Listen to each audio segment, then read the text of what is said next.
નમસ્તે બાળકો, યોગી education Gujarat YouTube ચેનલમાં સ્વાગત છે તમારું. બાળકો, આજે આપણે જોઈશું ધોરણ 4 ની જે એકમ કસોટી તારીખ 4/1/2025 ના દિને લેવામાં આવશે એ એકમ કસોટીનું સંપૂર્ણ મોડેલ પેપર. વિષય ગુજરાતી રહેશે અને ગુજરાતી વિષય ધોરણ 4 માટેના જે પ્રકરણો છે, પ્રકરણ 6 અને 7. છઠ્ઠું પ્રકરણ છે ભાઈબંધ મારો બોલ્યો કુહુ અને સાતમું પ્રકરણ છે નખમ દખમ ધડાપડા બૂમ. તો આ બે પ્રકરણમાંથી જ બાળકો પ્રશ્નો પૂછવામાં આવશે. તો જોઈએ આપણે એકમ કસોટીમાં પૂછાનારા મોસ્ટ આઈએમપી પ્રશ્નો. ફર્સ્ટ જોઈએ, ખોટા શબ્દો છેકી નાખીને વાક્ય સાચું બને તે રીતે લખો. હિયા ગઈકાલે અથવા આવતીકાલે ગોખરવા જશે. તો હિયા આવતીકાલે ગોખરવા જશે. કુંજ ગઈકાલે અથવા આવતીકાલે દાહોદથી આવ્યો હતો. કુંજ ગઈકાલે દાહોદથી આવ્યો હતો. મારી શાળામાં ગઈકાલે આજે કલા ઉત્સવ છે. તો મારી શાળામાં આજે કલા ઉત્સવ છે. પહેલા હવે પછી હું તોફાન નહીં કરું. તો જવાબ છે હવે પછી હું તોફાન નહીં કરું. પહેલા હમણાં હું ત્રીજા ધોરણમાં ભણતો હતો. પહેલા હું ત્રીજા ધોરણમાં ભણતો હતો. નેક્સ્ટ જોઈએ, મેં ગઈકાલે અથવા આવતીકાલે અકસ્માત જોયો હતો. તો મેં ગઈકાલે અકસ્માત જોયો હતો. નેક્સ્ટ જોઈએ, ગઈકાલે આવતીકાલે હું મેળામાં જઈશ. આવતીકાલે હું મેળામાં જઈશ. મને ગઈકાલે આજે પેટમાં દુખે છે. મને આજે પેટમાં દુખે છે. પહેલા અથવા હમણાં મુસાફરી માટે ઘોડાગાડી ચાલતી. પહેલા મુસાફરી માટે ઘોડાગાડી ચાલતી. હમણાં હવે પછી એક બસ આ બાજુથી નીકળી. હમણાં એક બસ આ બાજુથી નીકળી. આજે બુધવાર છે તો ગઈકાલે આવતીકાલે ગુરુવાર હશે. આજે બુધવાર છે તો ગઈકાલે ગુરુવાર હશે. હું આવતીકાલે અથવા આજે ક્રિકેટ રમવા આવ્યો છું. તો હું આજે ક્રિકેટ રમવા આવ્યો છું. તો અહીં સ્ટુડન્ટ્સ તમે જોઈ શકો છો ઘણા બધા વાક્યો પણ આપવામાં આવ્યા છે કે સાહેબે ગઈકાલે કવિતા ગૌરવી હતી. પહેલા હવે પછી મસ્તી કરતા પકડાશો તો સજા થશે. તો હવે પછી મસ્તી કરતા પકડાશો તો સજા થશે. ખાસ વિદ્યાર્થી મિત્રો, આ સંપૂર્ણ વાક્યો જે છે એ 2 થી 3 વખત રીડ કરવું. તમારી નોટબુકમાં પણ લખી લેવું. અહીં 25 જેટલા વાક્યો આપવામાં આવ્યા છે. નેક્સ્ટ જોઈએ, બ વિભાગ. નીચેના વાક્યો કોણ બોલે છે તે લખો. તારા ભાઈબંધને માળા ફીકવાનો ભારે શોખ છે. ભીષ્મની માં બોલે છે. એના મા બાપ હમણાં ક્યાં ગયા હશે? તો બોધરાજ બોલે છે. સમડી બચ્ચાને ખાઈ જશે. તો બોધરાજ બોલે છે. સમડીને મારતો રહેજે. બોધરાજ બોલે છે.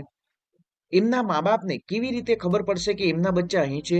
ભીષ્મ બોલે છે. થોડું પાણી લાવ, બચ્ચા તરસ્યા છે. બોધરાજ બોલે છે.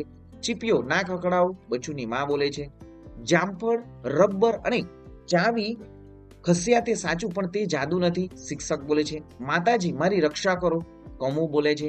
અચ્છા મૈયા હમ ચલતે હૈ. બચ્ચુ બોલે છે. નેક્સ્ટ જોઈએ પ્રશ્ન 2. આપેલા પ્રશ્નોના ઉત્તરો. આપેલા પ્રશ્નોના યોગ્ય ઉત્તરો આપો. બાળકો, ચેનલને સબસ્ક્રાઇબ નથી કરી, સૌપ્રથમ ચેનલ સબસ્ક્રાઇબ કરી દો. વિડીયોને લાઈક પણ કરી દો. જોઈએ આગળ, તમે કેવા કેવા તોફાન કરો છો? તો વિદ્યાર્થી મિત્રો, આ જે પ્રશ્ન જે છે એ તમે જાતે ક્વેશ્ચન આન્સર પણ આપવાના છે. તમે કેવા પ્રકારના જે તોફાનો કરો છો? તો અહીં તમે સંતાઈ જવું, જાત જાતના તોફાન, સંતાઈ જવું, દૂધ ઢોળી નાખવું, વસ્તુ છૂટી ફેંકવી, પુસ્તકમાંના ચિત્રો પેન્સિલથી વિચિત્ર બનાવવા, નાના છોકરાને પજવવા, દિવાલ પર લીટા કરવા. અને હમણાં તો વિદ્યાર્થી મિત્રો, તમે મા બાપ જે ફોન જે તમને આપવામાં આવે છે, ફોન આપે છે, એ ફોનમાં તમે શું કરો છો? ગેમો પણ રમો છો. એ પણ એક પ્રકારનું તોફાન જ કહેવાય છે. નેક્સ્ટ જોઈએ, જાદુગરનો પહેરવેશ કેવો હોય છે? તો જાદુગરનો પહેરવેશ માથા ઉપર લાલ ટોપી અને કાળા કલરના કપડાં પહેરે છે. પક્ષીઓ માળા બનાવવા કઈ કઈ વસ્તુ ઉપયોગ લે છે?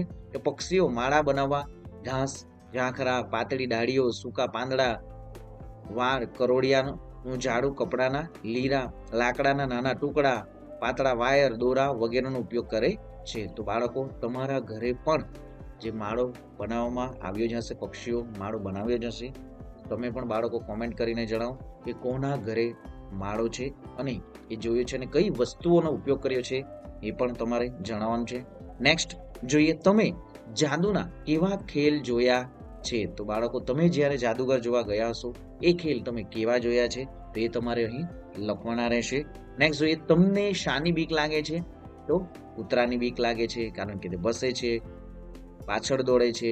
વંદાની પણ બીક લાગે છે કેમ કે તેની ચીતરી ચડે છે. આમ તમને પણ બાળકો કયા શાનાથી ડર લાગે છે, બીક લાગે છે એ તમારે જણાવવાનું છે. અહીં તમે કઈ કઈ જગ્યાએ માળા જોયા છે? તો ઝાડ પર, ઘરના છાપરા પર, દિવાલ પર, બખોલમાં વગેરે જેવી જગ્યાએ માળા જોયા છે. તમને કયું પક્ષી સૌથી વધુ ગમે છે, કેમ? તો બાળકો અહીં તમને જે પણ પક્ષી ગમે છે તેમના વિશે જણાવવાનું છે અને કેમ તમને ગમે છે એ પણ તમારે જણાવવાનું છે. નેક્સ્ટ જોઈએ, ગોખણનો ઉપયોગ શું ઉપયોગ થાય છે? તો ગોખણનો ઉપયોગ વાવેલ અનાજ ઉપર પક્ષીઓ બેસે તેને ઉડાવવા માટે થાય છે. જે પણ બાળકો ગામડામાં રહેતા હશે તો એમને ગોખણ વિશે વધુ ખ્યાલ હશે. નેક્સ્ટ જોઈએ, કયા કયા પક્ષીઓ સુંદર માળો બનાવે છે? તો સુગ્રી સુંદર માળો બનાવે છે. તમે સવારે ઉઠીને શું કરો છો? તો બાળકો અહીં તમારે પોતાના વિચારો અહીં લખવાના છે કે તમે જલ્દી સવારે ઉઠીને તમે શું કરો છો. મોડા જે પણ બાળકો ઉઠે છે એમણે પણ લખવાનું છે કે તમે પોતે મોડા ઉઠો છો તો શું કરો છો પછી.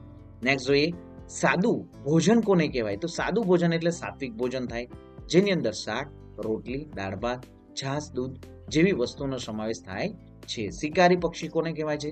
તો શિકારી પક્ષીઓ નાના પક્ષીઓ અને પ્રાણીઓનો શિકાર કરે છે અને માત્ર માંસાહાર કરે છે. સૌથી ઊંચે ઉડનારા અને સૌથી મોટા કદના આ પક્ષી હોય છે જેને શિકારી પક્ષી કહે છે. તમારી શાળામાં કેવી કેવી વેશભૂષા થાય છે?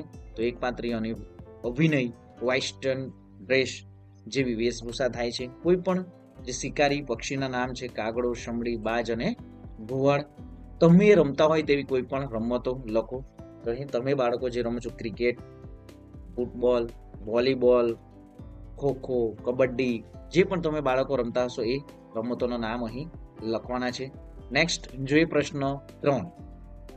નીચેના પ્રશ્નોના એક એક વાક્યમાં ઉત્તર લખો. બોધરાજના ગજવામાં શું શું ભરેલું હોય? તો બોધરાજના ગજવામાં જીવતો દેડકો, જાત જાતના ઈંડા જેવી ચિત્ર વિચિત્ર વસ્તુઓ ભરેલી હોય. ભીષ્મની માએ ભીષ્મ અને તેના મિત્ર બોધરાજને શું કરવા કહ્યું? તો ભીષ્મની માએ ભીષ્મ અને તેના મિત્ર બોધરાજની સાથે મળીને ગોદામ સાફ કરવા કહ્યું. ગોદામમાં કોનો માળો હતો? તો ગોદામમાં કાબરનો માળો હતો. બોધરાજના મિત્રનું નામ શું હતું? તો બોધરાજના મિત્રનું નામ ભીષ્મ હતું. તૃપ્તિ અંશુલના ગાલ સાથી ગુલાબી થઈ ગયા તો ખુશી અને શરમથી ગુલાબી થઈ ગયા. બોધરાજ કેમ ગુસ્સે થયા? તો માળાને નિશાન બનાવી ગોફાણમાંથી 2 વાર પથ્થર ફેંક્યો પરંતુ નિશાન ખાલી જતા તે પોતાની જાત પર ગુસ્સે થયો. બંગડીના એક છેડે શું બાંધેલું હતું? તો બંગડીના એક છેડે સફેદ દોરો બાંધેલો હતો. અંશુલે ખિસ્સામાંથી શું કાઢ્યું? તો અંશુલે ખિસ્સામાંથી લીંબુ કાઢ્યું. બોધરાજ શાની વાતો કરતા? બોધરાજ અજબ ગજબની વાતો કરતો હતો. તૃપ્તિએ ચપ્પુ પર શાનો રસ લગાવ્યો? તો તૃપ્તિએ ચપ્પુ પર કપાસના ઝીંડવાનો રસ લગાડ્યો. નેક્સ્ટ જોઈએ, બોધરાજ બીજા બાળકોથી કઈ રીતે જુદો હતો? તો અહીં સંપૂર્ણ આન્સર દર્શાવવામાં આવ્યો છે. તૃપ્તિ અને અંશુલે વર્ગમાં કયા જાદુ બતાવ્યા છે એ પણ તમે જોઈ શકો છો સ્ક્રીન પર. નેક્સ્ટ જોઈએ, બંગડીમાં મૂકેલી વસ્તુઓ કેમ ખસતી હતી? તો અહીં પણ સંપૂર્ણ આન્સર દર્શાવવામાં આવ્યો છે. બોધરાજે કાબરના બચ્ચાને કઈ રીતે બચાવ્યા? તો બોધરાજે ટેબલ ખસેડી માળા નીચે મૂક્યું. બાજુમાં પડેલી એક તૂટેલી ખુરશી ઉચકીને ટેબલ પર મૂકી. ખુરશી પર ચડીને માળો હાથમાં લઈ હળવેકથી નીચે ઉતરી ગયો. આ માળો મોભ પર ગોઠવી દીધો કે જ્યાં સંભળી આવી શકે તેમ ન હતી. આ રીતે બોધરાજ કાબરના બચ્ચા બચાવ્યા. તૃપ્તિએ પોતાના પગને તળિયે કર્યો. શા માટે? તો અહીં સંપૂર્ણ આન્સર દર્શાવવામાં આવ્યો છે. નેક્સ્ટ જોઈએ પ્રશ્ન 4. આપેલા સંવાદમાં પૂરતી વિગતો ઉમેરો. ધ્વનિ, તું ક્યાં જાય છે? જાનકી, હું સ્ટેશનરી લેવા જાઉં છું.